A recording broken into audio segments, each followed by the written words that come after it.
Querido irmão, querida irmã, nesta Sexta-feira Santa, convido você a meditar comigo as 7 palavras de Cristo na cruz. Nós temos um profundo carinho e respeito pelas pessoas falecidas e respeitamos o seu testamento. As pessoas deixam a sua memória, deixam seus bens em forma de testamento, com a expectativa de que seus parentes e familiares possam respeitar aquela última vontade do falecido. Assim também poderíamos pensar a respeito de nosso Senhor Jesus Cristo. Nosso Senhor Jesus Cristo, segundo os relatos dos Evangelhos, na iminência de sua morte, vivenciando o drama do Calvário, sua crucifixão, agonia, morte de cruz, os evangelistas nos deixaram algumas palavras de Cristo, algumas frases de Cristo, que podem ser consideradas como seu testamento. Testamento esse que nós, enquanto discípulos e missionários de Cristo, devemos assimilar, praticar e viver, e entender esta mensagem que Cristo deseja transmitir para cada um de nós. É claro, queridos irmãos, queridas irmãs, que essas palavras de Cristo, segundo os Evangelhos, são uma interpretação teológica que cada evangelista faz do sentido da morte de Cristo. Historicamente, não tem como saber se Cristo disse alguma palavra ou se ele pronunciou alguma coisa, até mesmo porque a morte de cruz era uma morte por asfixia. A coisa mais difícil que a pessoa conseguiria fazer era falar. Entretanto, os evangelistas, ao escreverem os relatos da paixão, eles meditam sobre o significado da morte de Cristo na cruz. E isso é o mais importante para cada um de nós. Isso é o mais determinante para cada um de nós. Pois é no sentido que eles compreendem a morte de Cristo, no sentido que eles dão à morte de Cristo, que está a mensagem de Deus, a revelação de Deus para cada um de nós. Nesse sentido, queridos irmãos, queridas irmãs, queria meditar com você essas 7 palavras. No Evangelho de Lucas, quando Jesus está sendo crucificado, quando ele está sendo cravejado na cruz, Jesus reza: perdoa-lhes, Pai, porque não sabem o que fazem. Veja, querido irmão, querida irmã, que no momento em que ele está sofrendo a sua paixão, no momento em que ele está para ser assassinado, Jesus perdoa aqueles que o haverão de matar. Jesus dá o perdão. Reza por eles, pedindo ao Pai que os perdoe, porque não sabe o que fazem.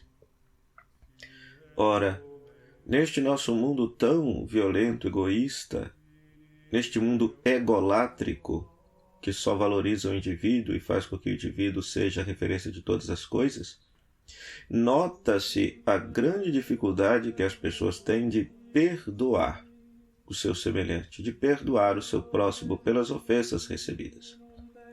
Há pessoas que passam anos remoendo alguma situação que foi experimentada e não dão perdão. E vivem uma vida triste, amargurada e sem sentido por conta disso. Ora, Cristo na cruz nos dá o exemplo máximo do perdão. É interessante também perceber que o Evangelho de Lucas continua em Atos dos Apóstolos, e lá em Atos dos Apóstolos nós teremos um discípulo de Jesus que segue à risca aquilo que Jesus fez na cruz. Se Jesus na cruz reza: Pai, perdoa-lhes porque não sabem o que fazem, lá em Atos dos Apóstolos nós teremos Estevão, que ao ser apedrejado também reza a Deus pedindo: Pai do céu, Senhor Jesus, perdoa-lhes porque não sabem o que fazem. Então, tal qual o mestre, tal qual o discípulo. O discípulo deve seguir à risca os passos do mestre. Portanto, querido irmão, querida irmã, nesta primeira palavra, Jesus nos ensina que sempre devemos perdoar. O perdão é uma característica do ser cristão. Lembremos daquela outra passagem no Evangelho, que Pedro queria contabilizar o perdão. Quantas vezes devo perdoar? 7 vezes? Jesus diz, sempre, 70 vezes 7. Ou seja, quem é cristão, o perdão deve ser uma característica da sua vida, porque o perdão faz parte do ser cristão. Uma pessoa que alimente ódio, raiva, vingança dentro do seu coração contra as pessoas que lhe ofenderam e machucaram, esta pessoa não vive o seu discipulado de Cristo, não vive o seu seguimento a Jesus. Então, a partir desta primeira palavra, irmãos e irmãs, pensemos verdadeiramente naquelas pessoas que nos machucaram, que nos ofenderam, e neste dia procuremos dar-lhes sincero perdão, pois o Senhor, o Cristo, cravejado na cruz, nos deu este exemplo e Ele tem direito de exigir de cada um de nós que também façamos o mesmo, que saibamos amar, inclusive, sobretudo, aqueles que são os nossos inimigos. Depois, querido irmão, querida irmã, temos ainda no Evangelho de Lucas aquele diálogo entre os ladrões e Jesus. Temos o mau ladrão dizendo, se és o Cristo, Filho de Deus, desce da cruz, salva-te a ti mesmo. Ao passo que o bom ladrão, que a tradição cristã haverá de dar o nome de Dimas, vai afirmar, vai dialogar com aquele mau ladrão. É justo que nós estejamos aqui, mas este homem nada fez para merecê-lo. E ele dialoga com Jesus dizendo, lembra-te de mim quando estiveres do teu reino. E Jesus diz a este bom ladrão, em verdade te digo, hoje estarás comigo no paraíso. Veja que lindo isso. O Evangelho de Lucas é o Evangelho, sobretudo, da conversão. É um Evangelho que mostra uma atitude de Jesus muito carinhosa, muito misericordiosa para com os pecadores. E no último momento da vida de Jesus, veja só, no último momento da vida de Jesus, este ladrão consegue o paraíso. É uma cena fascinante, pois nos mostra que, do ponto de vista de Deus, Deus espera até o último momento de nossa vida para nos salvar. Nós podemos, eu não estou sugerindo isso, isto aqui é uma hipótese. Uma pessoa que viveu a vida toda à margem de Deus, afastado de Deus, mas no último momento de sua vida, segundo este relato de Lucas, que é um relato escandaloso, eu sei que muitos não entendem este relato, mas no último momento de sua vida a pessoa pode ser salva se ela se converte a Cristo, se ela reconhece em Cristo o justo de Deus, em Jesus o justo de Deus. Então isto aqui é fascinante, querido irmão, querida irmã. Por quê? Porque até alguns brincam que no último momento de sua vida, este sujeito que era ladrão roubou o coração de Jesus e foi para o céu. Ora, esta cena quer nos relatar que Deus não desiste de nós até o último instante de nossa vida. Até o último instante de nossa vida há possibilidade de conversão, há possibilidade de mudar de vida. E que é errado da nossa parte quando a gente diz assim, pronto, esta pessoa não tem salvação. Não. Toda pessoa tem salvação, se ela se abre à graça de Deus. Como este bom ladrão se abriu à graça de Deus e foi salvo naquele último momento. Então é belíssima esta cena. Então, que esta palavra de Jesus, em verdade te digo, hoje estarás comigo no paraíso, nos console e nos conforte, nos dê a esperança de que até o último momento Deus espera a nossa conversão. É claro, irmãos e irmãs, não protelemos esta conversão, que o quanto antes abracemos o Evangelho, pratiquemos o amor, a assistência aos pobres e enfermos, a luta pela justiça, pelo bem e pela verdade. Não podemos protelar. Mas que esta palavra nos faça olhar com mais misericórdia para com aqueles que consideramos pecadores. Por quê? Porque até o último momento de suas vidas, Deus, com a sua graça, com a sua bondade, com a sua misericórdia, os pode alcançar. Depois, querido irmão, querida irmã, vamos ao Evangelho de João, no capítulo 19, quando o evangelista relata que ao pé da cruz estava Maria, sua mãe, e o discípulo amado. E Jesus olha para a sua mãe e diz: mulher, eis aí teu filho, e diz ao discípulo amado: filho, eis aí tua mãe. Ora, Jesus, que durante toda a sua vida fez de sua vida uma entrega a Deus por amor a nós. Jesus que já nos havia dado sua palavra, Jesus que já nos havia dado seu corpo e sangue sacramentados na Eucaristia, agora ele ainda tem um bem mais precioso para nos dar, sua mãe. E assim o faz, nos entrega sua mãe. No momento de sua paixão, pensemos também em Maria, que neste momento está padecendo uma dor incomensurável, uma dor indescritível, uma dor que os dicionários não possuem uma palavra para poder descrever, que é a dor de um pai ou de uma mãe que perde um filho. Neste momento, Maria nos adota como seus filhos espirituais. Ao assumir o discípulo amado, que representa toda a Igreja, assume cada um de nós sob sua proteção e sob sua intercessão. E é interessante que o evangelista vai afirmar que a partir daquele momento o discípulo amado a levou consigo, em grego, a levou para o que era seu. Nós, enquanto cristãos católicos, temos um grande amor e devoção a Maria. Não por ela mesma, porque ela nos ensina a viver o que Jesus ensinou e praticou. Ela nos aponta o caminho para Jesus. O centro da nossa fé sempre foi, sempre é e sempre será Jesus. Ele é o sol em torno do qual gravita a nossa fé. Por isso, o verdadeiro amor a Maria, a verdadeira devoção a Maria, nos leva a viver, a praticar a palavra de Jesus. Então, que nós possamos, nesse dia, acolher Maria como algo que seja nosso. Sabemos que tantos não amam Maria. Tantos a consideram uma mulher qualquer. E é interessante que os evangelhos não a tratam como uma mulher qualquer, mas a tratam com amor e carinho como mãe de Jesus, a mãe do Senhor, a mãe do Salvador, a mãe do Verbo de Deus que se fez carne. Então, que possamos levar Maria como algo que seja nosso.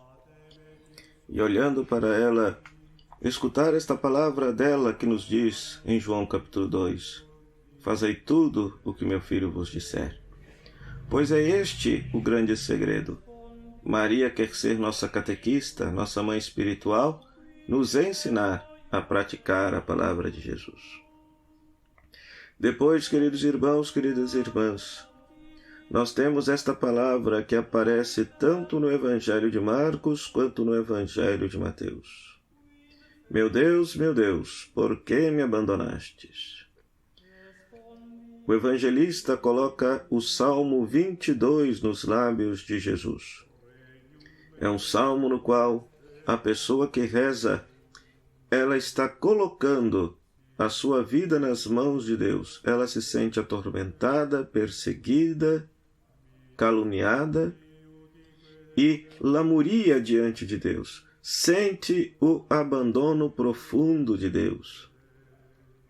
Mas é interessante que a partir da metade do salmo em diante, o salmista vai afirmar, ele já começa a dizer que haveria de proclamar para todas as pessoas a salvação que Deus lhe faria.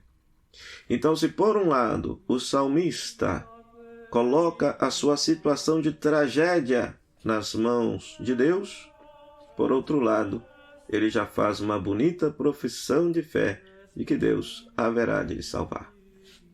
Então, Mateus e Marcos colocam este salmo nos lábios de Jesus para expressar, entender aquilo que Jesus estava experimentando na cruz. É a forma como eles entendiam o que Cristo experimentava na cruz? Em primeiro lugar, uma sensação de profundo abandono. Conforme tenho afirmado nas homilias, nas catequeses, muitas vezes o nosso povo valoriza por demais a dor física de Jesus, e esse não foi o verdadeiro sofrimento de Jesus. Se os relatos dos evangelhos têm alguma plausibilidade histórica, o sofrimento de Jesus físico foi até pouco, pois há relatos antigos que falam que um crucificado às vezes demorava até dias para poder morrer, semanas para poder morrer, padecendo esta agonia terrível, esse suplício terrível. E, segundo os evangelhos, a agonia de Jesus foi de 3 horas. A via dolorosa, o caminho do Calvário, é um caminho que, segundo consta, é um caminho de 1,2 km, 1,5 km no máximo. Pelo que consta também, o crucificado, aquele que estava sentenciado, ele carregava a parte horizontal apenas da cruz, e que variava de um peso de 30 quilos a 57 quilos, o que já era extenuante para uma pessoa que já havia recebido 39 flagelações, espancamentos, etc. 39 flagelações porque era assim que se fazia na legislação romana.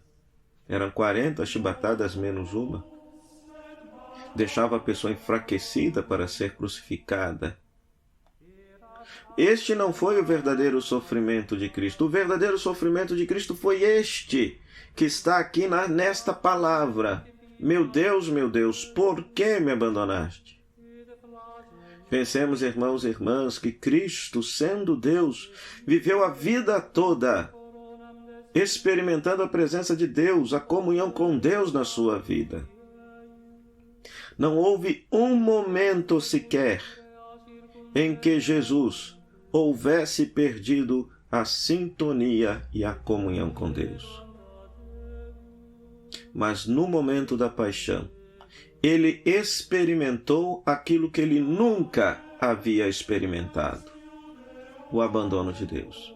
O abandono de Deus, queridos irmãos e irmãs, do ponto de vista teológico, profundo, e não meramente existencial, porque eu sei que todos nós, quando passamos por alguma dificuldade, parece que a gente se sente profundamente abandonado por Deus. Não.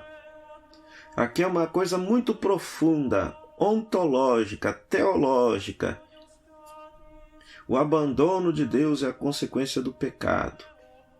Isso Cristo nunca tinha experimentado. Ele experimentou no nosso lugar aquilo que era para que cada um de nós experimentasse na nossa dimensão de abandono de Deus. Ele experimentou por nós, no nosso lugar. Ora, dito de uma forma tradicional, ou seja, a consequência do pecado, a consequência do abandono de Deus é o inferno, é a ausência de Deus. Cristo na cruz experimentou o inferno. Foi este o verdadeiro sofrimento de Cristo. Cristo na cruz experimentou o inferno no nosso lugar. Paulo vai dizer na carta aos Romanos: Deus o fez pecado por nós, no nosso lugar. Este que foi o verdadeiro sofrimento de Cristo. Então ele sofreu por nós, no nosso lugar. Uma pena que deveria ser nossa. Uma consequência que deveria ser nossa para nós. Esse foi o verdadeiro sofrimento de Cristo. Querido irmão, querida irmã, então esta experiência que Cristo faz na cruz, para nós, objetos do amor de Deus, destinatários do amor de Deus, destinatários da redenção divina, essa palavra deve nos consolar. Por quê? Porque conforme a própria fé da Igreja nos ensina, ao meditar o mistério da sepultura de Cristo, Cristo que desce à mansão dos mortos, Cristo que desce aos infernos para arrastar, tirar de lá Adão e Eva que estavam lá escravizados pelo pecado e pelo diabo, isso se deve por quê? Porque Cristo verdadeiramente experimentou na sua vida a sentença que era dada ao pecador. Por isso nos redimiu. Por isso que a conta do pecado já foi paga por ele. Por isso é que nós agora podemos ser salvos, porque ele verdadeiramente assumiu o nosso lugar. Na cruz, Deus experimenta a própria ausência de Deus para nos resgatar de uma futura ausência de Deus, que é o inferno. Isso é profundo demais, querido irmão, querida irmã. É claro, existencialmente, quantas vezes nós nos sentimos diante das turbulências, problemas, parece que sentimos a sensação do abandono de Deus. Cristo também experimentou isso, sem nunca antes tê-lo experimentado. Então, que esta palavra possa nos trazer conforto e consolo, porque agora somos sabedores que Cristo experimentou até as últimas consequências da nossa vida e experimentou em nosso lugar algo que ele nunca deveria ter experimentado, que é o abandono de Deus, que é a sensação do inferno, no nosso lugar. Depois, querido irmão, querida irmã, lá no Evangelho de João, no capítulo 19, Jesus vai dizer: tenho sede. Tenho sede. Ora, no Evangelho de João, esta expressão tem um significado profundo, porque outrora Jesus já havia dito tenho sede lá para a Samaritana, à beira do poço de Jacó. E ali Jesus revela-se como aquele que é portador de uma fonte de água viva. Uma fonte de água viva, que é o Espírito Santo. Todo aquele que comunga da vida de Cristo experimenta em si o Espírito Santo fluir. É uma fonte de água viva. Mas agora Cristo na cruz tem sede. Cristo tem sede do nosso amor, tem sede da nossa adesão. Cristo tem sede da nossa vida. Tem sede da nossa fé. Então, queridos irmãos, queridas irmãs, entendamos o sentido profundo desta palavra. Cristo tem sede da nossa companhia, tem sede do nosso carinho. Cristo tem sede da nossa real e verdadeira adesão à sua palavra e à sua mensagem. Que nós possamos matar a sede de Cristo, vivendo uma vida no Espírito, configurando a nossa vida, a vida dele, e fazendo com que, abertos à graça de Deus, do nosso coração possam fluir rios de água viva, uma fonte inesgotável de paz, de amor. Uma vida no Espírito que faça com que nós sejamos mais justos, fraternos, solidários. Que nós não estimulemos a divisão na sociedade, a divisão dentro da igreja, mas que a gente seja como Cristo, ele que, segundo o Evangelho de Lucas, viveu do início ao fim uma vida sustentada, amparada, conduzida pelo Espírito Santo. Querido irmão, querida irmã, matemos esta sede de amor. Os algozes quiseram dar vinagre a Jesus, zombando da sede de Jesus. Não sejamos assim. Que nós o possamos dar verdadeiramente o nosso ser, a nossa vida conduzida pela água de Deus, pelo Espírito Santo, para saciar em Cristo a adesão que Ele tanto espera de cada um de nós. Depois, ainda no Evangelho de João, Jesus vai afirmar: tudo está consumado. Diferentemente dos outros evangelhos, queridos irmãos, queridas irmãs, nos quais Jesus é barbaramente assassinado, no Evangelho de João, Jesus entrega a própria vida. Jesus doa ao Pai a própria vida por amor a nós. Por isso o momento da cruz é momento de glorificação, pois Ele ama tanto a ponto de dar a própria vida. Queridos irmãos, queridas irmãs, quem dera se no fim de nossa vida, cada um de nós também pudesse dizer: tudo está consumado. Tudo está pronto. Cumpri a minha vida, cumpri minha carreira, cumpri a minha missão, fui um bom cristão. Como diz Paulo, combati o bom combate, guardei a fé, enfrentei as dificuldades. Então, Senhor, agora pode me levar, pois estou pronto para viver contigo no céu. Tudo está consumado. Então, esta expressão quer dizer, cumpri a minha missão. Pai, estou pronto. Fiz tudo o que era necessário ser feito para que a humanidade pudesse ser salva. Tudo está consumado. Então, é belíssimo perceber que este Jesus joanino tem este senso de completude de sua missão. Quem dera se nós também, irmãos e irmãs, ao fim de nossa vida, ao fim de nossa existência, pudéssemos afirmar, e quem dera, afirmaremos, tudo está consumado, cumpri minha missão, entreguei minha vida por amor ao próximo, amor aos necessitados, em nome de Cristo. Por fim, querido irmão, querida irmã, a última palavra de Jesus. Pai, em tuas mãos entrego o meu espírito. Esta palavra está registrada no Evangelho de Lucas. Se Marcos e Mateus colocam o Salmo 22 nos lábios de Jesus, Lucas coloca o Salmo 31. É um justo, que originalmente é um justo, que está rezando a Deus, ele está sofrendo injustiça da parte dos homens, mas ele confia em Deus que lhe fará justiça. De tal maneira que no versículo 5 ele vai afirmar, Pai, em tuas mãos entrego o meu espírito. E é bonito perceber que este verbo no original é o verbo pakad, no hebraico. E pakad significa literalmente comprometer, entregar.